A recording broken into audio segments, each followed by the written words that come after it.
दिनै आङो नैबे तामुलपुर जिल्ला बर' थुनलाइ आफादनि खुंगा 14थि बोसोरसालिया जथुम्मा आरो कावरबा गुदि बर' थुनलाइ आफादनि खुंगा 7थि बोसोरसालिया जथुम्मानि गेवलां मेलाव फैदों। आंखौ बेखेवगिरि हिसाबै लिंदोंमोन।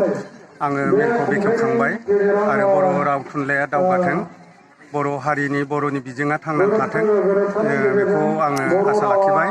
आरो माने मोनसे दुखुनांथाव बाथ्रा, गरेस्वर समस्तियाव बिटिसिनि इलेक्सन गेलेनो होननानै माने इरिगेसननि ठिकादार सुरेन बर' बिथाङा माने गिदिंबाय थादों आरो जोंनि माने उल्थायै जोंनि बिरुद्धै माने बिथाङा गोबां खोथाफोरखौ जायगा जायगा बुंदों आरो नैबाव फैनानै आङो मिथिदों माने बिथाङा माने गावनि बराय गेट होदों, खिन्थु बानजाय आफादनो थाइसेबो थाखा होआखै थुनलाइ आफादनि नैबे मिटिंखौ खुंनो।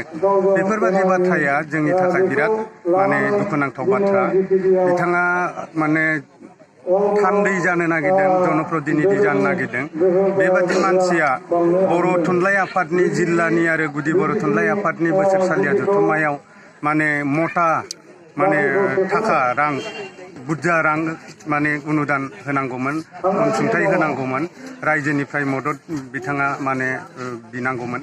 दा बिदि खालामाखै। बिथाङा माने गावखौनो थिउरिया माने खामानिफोरखौ बिथाङा जायगा जायगा खालामदों आरो आंनि माने गाज्रि खोथाफोरखौ बिथाङा बुंदों, माने हाबा लानायालागै बुंदों आरोखि, माने हिन्जाव सानै जनाय माबानाय, बेखौ माने सामाजिक भाबै माने जोङो संसार जादों आरो सुरेन बर' बिथाङा आंनि संसारखौ फिसिहैनो दरखार गैया।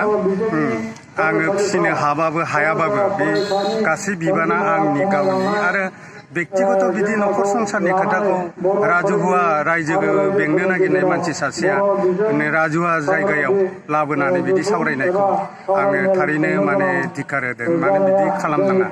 माने सासे मानसिनि जिउआव गुबुन गुबुन माने परिस्थिति थायो। रायजोखौ बेसां मोजाङै खुंदों, सामलायदों, रायजोनि बेसां मावदों, बे बाथ्राफोरखौसो सावरायनाया मोजां। आं बे बाथ्राफोरखौ सानो आरोखि। आरो बिनि बादिबो मावनाय दांनायनि सायाव जि बाथ्राफोरखौ बुंदों, जोङो मोनफ्रोमबो बाथौसालियाव खामानि मावदों, मोनफ्रोमबो बाथौ आर'जनो जोङो माने खाम हरदों, हारमनि हरदों, बिदि माने अनुदानफोरखौ जोङो होबाय थादों।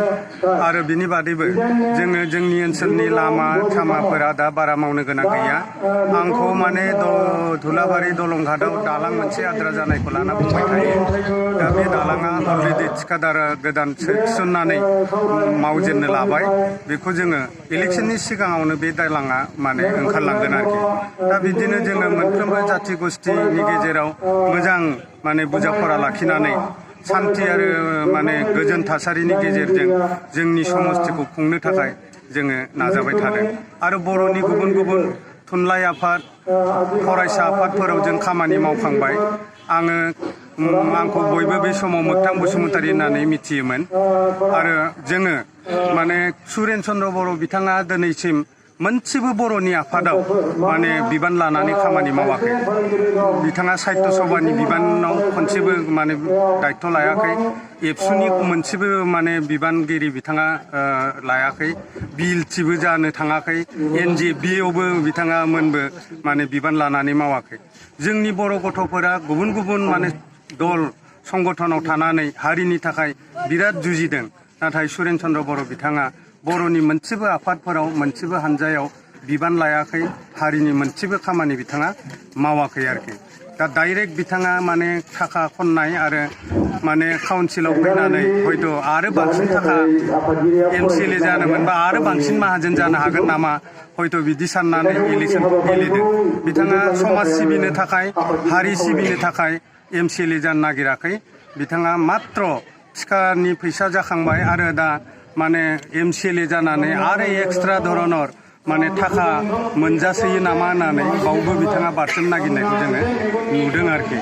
दा आङो सुरेन चन्द्र बर'नि सोमोन्दै बे फंनैसो बाथ्राखौ दिनै क्लियारिफिकेसन हिसाबै बुंदों आरो रायजो राजाफोरा जाहाथे सांग्रां जायो बे मानसिनि माने सोमोन्दै जाहाथे मिथियो, बेनि थाखाय बे फंनैसो बाथ्राखौ बुंबाय। गोजोन्थों।